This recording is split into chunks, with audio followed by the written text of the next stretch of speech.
Esqueleto, Machado de Assis. Capítulo 1. Eram 10 ou 12 rapazes.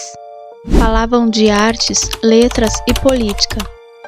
Alguma anedota vinha de quando em quando temperar a seriedade da conversa.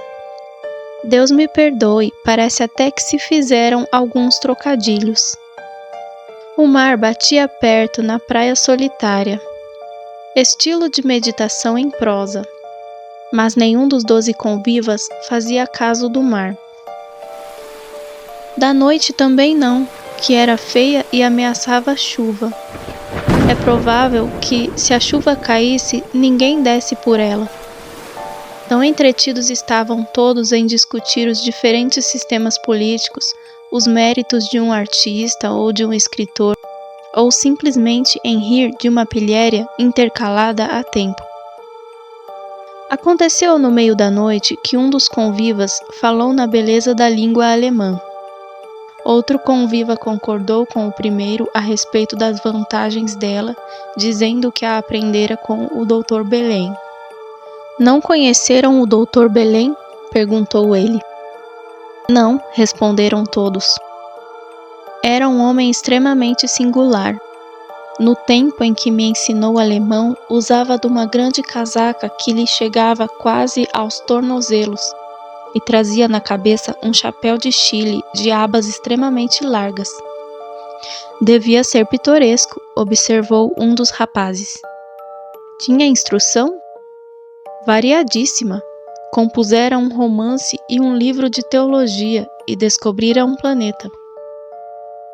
Mas esse homem vivia em Minas, veio à corte para imprimir os 2 livros, mas não achou editor e preferiu rasgar os manuscritos.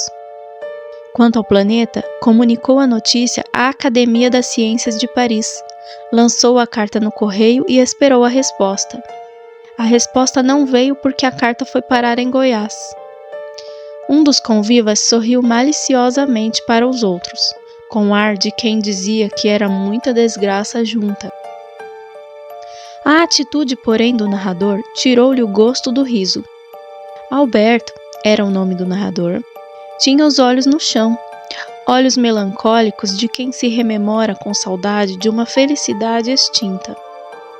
Efetivamente suspirou depois de algum tempo de muda e vaga contemplação e continuou. Desculpem-me este silêncio, não me posso lembrar daquele homem sem que uma lágrima teme em rebentar-me dos olhos. Era um excêntrico, talvez não fosse. Não era de certo um homem completamente bom, mas era meu amigo. Não direi o único, mas o maior que jamais tive na minha vida. Como era natural, estas palavras de Alberto alteraram a disposição de espírito do auditório. O narrador ainda esteve silencioso alguns minutos. De repente, sacudiu a cabeça como se expelisse lembranças importunas do passado e disse: para lhes mostrar a excentricidade do Dr. Belém, basta contar-lhes a história do esqueleto. A palavra esqueleto aguçou a curiosidade dos convivas. Um romancista aplicou o ouvido para não perder nada da narração. Todos esperaram ansiosamente o esqueleto do Dr. Belém. Batia justamente meia-noite. A noite, como disse, era escura. O mar batia funebremente na praia. Estava-se em pleno Hoffmann. Alberto começou a narração. Capítulo 2. O Dr. Belém era um homem alto e magro. Tinha cabelos grisalhos e caídos sobre os ombros. Em repouso, era reto como uma espingarda. Quando andava, curvava-se um pouco. Conquanto seu olhar fosse muitas vezes meigo e bom, tinha lampejos sinistros e, às vezes, quando ele meditava, ficava com os olhos de um defunto. Representava ter 60 anos, mas não tinha efetivamente mais de 50. O estudo o abatera muito e os desgostos também. Segundo ele dizia, nas poucas vezes em que me falara do passado, e eu era a única pessoa com quem ele se comunicava a esse respeito. Podiam contar-se-lhe 3 ou 4 rugas pronunciadas na cara, cuja pele era fria como o mármore e branca como a de um morto. Um dia, justamente no fim da minha lição, perguntei-lhe se nunca fora casado. O doutor sorriu sem olhar para mim. Não insisti na pergunta. Arrependi-me até de lhe a ter feito. Fui casado, disse ele, depois de algum tempo. E daqui a 3 meses posso dizer outra vez, sou casado. Vai casar? Vou. Com quem? Com a dona Marcelina. Dona Marcelina era uma viúva de Ouro Preto, senhora de 26 anos, não formosa, mas assaz e simpática. Possuía alguma coisa, mas não tanto como o doutor, cujos bens orçavam por uns 60 contos. Não me constava até então que ele fosse casar. Ninguém falara nem suspeitara tal coisa. Vou casar, continuou o doutor, unicamente porque o senhor me falou nisso. Até 5 minutos antes, nenhuma intenção tinha de semelhante ato, mas a sua pergunta faz-me lembrar que eu efetivamente preciso de uma companheira. Lancei os olhos da memória a todas as noivas possíveis, e nenhuma me parece mais possível do que essa. Daqui a 3 meses assistirá ao nosso casamento. Promete? Prometo, respondi eu com um riso incrédulo.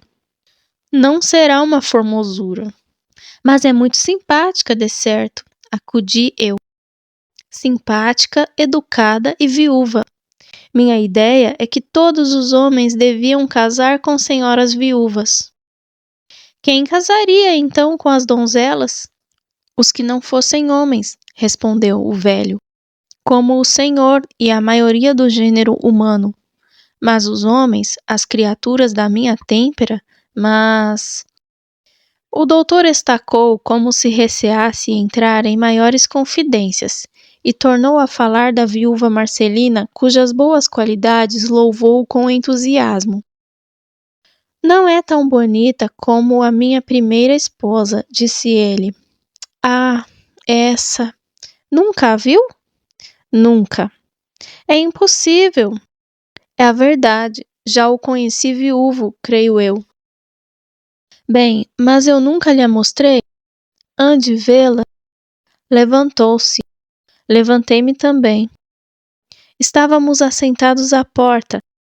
Ele levou-me a um gabinete interior. Confesso que ia ao mesmo tempo curioso e aterrado. Conquanto eu fosse amigo dele e tivesse provas de que ele era meu amigo, tanto medo inspirava ele ao povo e era efetivamente tão singular que eu não podia esquivar-me a um tal ou qual sentimento de medo. No fundo do gabinete havia um móvel coberto com um pano verde. O doutor tirou o pano e eu dei um grito. Era um armário de vidro, tendo dentro um esqueleto. Ainda hoje, apesar dos anos que lá vão e da mudança que fez o meu espírito, não posso lembrar-me daquela cena sem terror. É minha mulher, disse o Dr. Belém, sorrindo. É bonita, não lhe parece? Está na espinha, como vê. De tanta beleza, de tanta graça, de tanta maravilha que me encantaram outrora, que a tantos mais encantaram, que lhe resta hoje? Veja, meu jovem amigo, tal é a última expressão do gênero humano. Dizendo isto, o Dr. Belém cobriu o armário com o pano e saímos do gabinete. Eu não sabia o que havia de dizer, tão impressionado me deixara aquele espetáculo. Viemos outra vez para as nossas cadeiras ao pé da porta, e algum tempo estivemos sem dizer palavra um ao outro. O doutor olhava para o chão. Eu olhava para ele. Tremiam-lhe os lábios, e a face de quando em quando se lhe contraía. Um escravo veio falar-lhe. O doutor saiu daquela espécie de letargo. Quando ficamos sós, parecia outro. Falou-me risonho e jovial, com uma volubilidade que não estava nos seus usos. Ora bem, se eu for feliz no casamento, disse ele, ao Senhor o deverei. Foi o Senhor quem me deu essa ideia. E fez bem, porque até já me sinto rapaz. Que lhe parece este noivo? Dizendo isto, o doutor Belém levantou-se e fez uma pirueta, segurando nas abas da casaca que nunca deixava, salvo quando se recolhia de noite. Parece-lhe capaz o noivo? Disse ele. Sem dúvida, respondi. Também ela há de pensar assim. Verá, meu amigo, que eu meterei tudo num chinelo. E mais de um invejará a minha sorte. É pouco, mais de um invejará a sorte dela. Pudera, não? Não há muitos noivos como eu. Eu não dizia nada e o doutor continuou a falar assim durante 20 minutos. A tarde caíra de todo e a ideia da noite e do esqueleto que ali estava a poucos passos de nós, e mais ainda as maneiras singulares que nesse dia, mais do que nos outros, mostrava o meu bom mestre, tudo isso me levou a despedir-me dele e a retirar-me para casa. O doutor sorriu-se com o sorriso sinistro que às vezes tinha, mas não insistiu para que eu ficasse. Fui para casa aturdido e triste. Aturdido com o que vira, triste com a responsabilidade que o doutor atirava sobre mim relativamente ao seu casamento. Entretanto, refleti que a palavra do doutor podia não ter pronta nem remota realização. Talvez não se casasse nunca, nem até pense nisso. Que certeza teria ele de desposar a viúva Marcelina daí a 3 meses? Quem sabe até, pensei eu, se não disse aquilo para zombar comigo? Essa ideia enterrou-se-me no espírito. No dia seguinte, levantei-me convencido de que efetivamente o doutor quisera matar o tempo e juntamente aproveitar a ocasião de me mostrar o esqueleto da mulher. Naturalmente, disse eu comigo, amou-a muito e por esse motivo ainda a conserva. É claro que não se casará com outra. Nem achará quem case com ele. Tão aceita anda a superstição popular que o tem por lobisomem, ou quando menos amigo íntimo do diabo. Ele, o meu bom e compassivo mestre. Com essas ideias, fui logo de manhã à casa do doutor Belém. Achei-o a almoçar sozinho, como sempre, servido por um escravo da mesma idade. Entre, Alberto, disse o doutor, apenas me viu à porta. Quer almoçar? Aceito. João, um prato. Almoçamos alegremente. O doutor estava, como me parecia, na maior parte das vezes, conversando coisas sérias ou frívolas, misturando uma reflexão filosófica com uma pilhéria, uma anedota de rapaz com uma citação de Virgílio. No fim do almoço, tornou a falar do seu casamento. Mas então pensa nisso deveras? Perguntei eu. Por que não? Não depende senão dela, mas eu estou quase certo de que ela não recusa. Apresenta-me lá. Às suas ordens. No dia seguinte, era apresentado o doutor Belém em casa de viúva Marcelina e recebido com muita afabilidade. Casar-se-á deveras com ela? Dizia eu a mim mesmo, espantado do que via, porque, além da diferença de idade entre ele e ela e das maneiras excêntricas dele, havia um pretendente à mão da bela viúva, o tenente Soares. Nem a viúva nem o tenente imaginavam as intenções do doutor Belém. Daqui podem já imaginar o pasmo de Dona Marcelina, quando ao cabo de 8 dias perguntou-lhe o meu mestre se ela queria casar com ele. Nem com o senhor, nem com outro, disse a viúva. Fiz voto de não casar mais.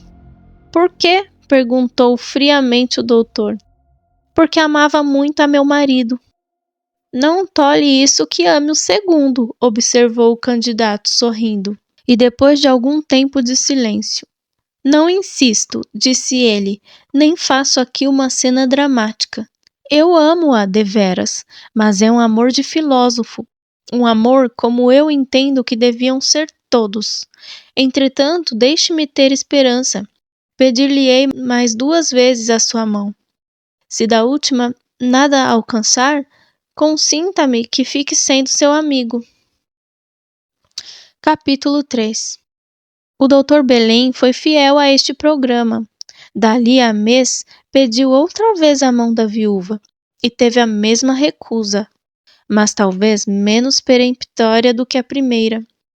Deixou passar 6 semanas e repetiu o pedido. Aceitou?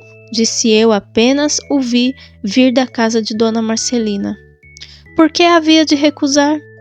Eu não lhe disse que me casava dentro de 3 meses? Mas então o senhor é um adivinho, um mágico? O doutor deu uma gargalhada, das que ele guardava para quando queria motejar de alguém ou de alguma coisa. Naquela ocasião, o motejado era eu. Parece que não fiz boa cara, porque o doutor imediatamente ficou sério e abraçou-me, dizendo: Oh, meu amigo, não desconfie, conhece-me de hoje? A ternura com que ele me disse essas palavras tornava-o outro homem. Já não tinha os tons sinistros do olhar, nem a fala saccadé. Vá o termo francês, não me ocorre agora o nosso, que era a sua fala característica. Abracei-o também e falamos do casamento e da noiva. O doutor estava alegre, apertava-me muitas vezes as mãos, agradecendo-me a ideia que lhe dera. Fazia seus planos de futuro. Tinha ideias de vir à corte logo depois do casamento. Aventurou a ideia de seguir para a Europa, mas apenas parecia assentado nisto. Já pensava em não sair de Minas e morrer ali, dizia ele, entre as suas montanhas. Já vejo que está perfeitamente noivo, disse eu. Tem todos os traços característicos de um homem nas vésperas de casar. Parece-lhe? E é. De fato, gosto da noiva, disse ele com ar sério. É possível que eu morra antes dela, mas o mais provável é que ela morra primeiro. Nesse caso, juro desde já que irá o seu esqueleto fazer companhia ao outro. A ideia do esqueleto fez-me estremecer. O doutor, ao dizer estas palavras, cravava os olhos no chão, profundamente absorto. Daí em diante, a conversa foi menos alegre do que a princípio. Saí de lá desagradavelmente impressionado. O casamento, dentro de pouco tempo, foi realidade. Ninguém queria acreditar nos seus olhos.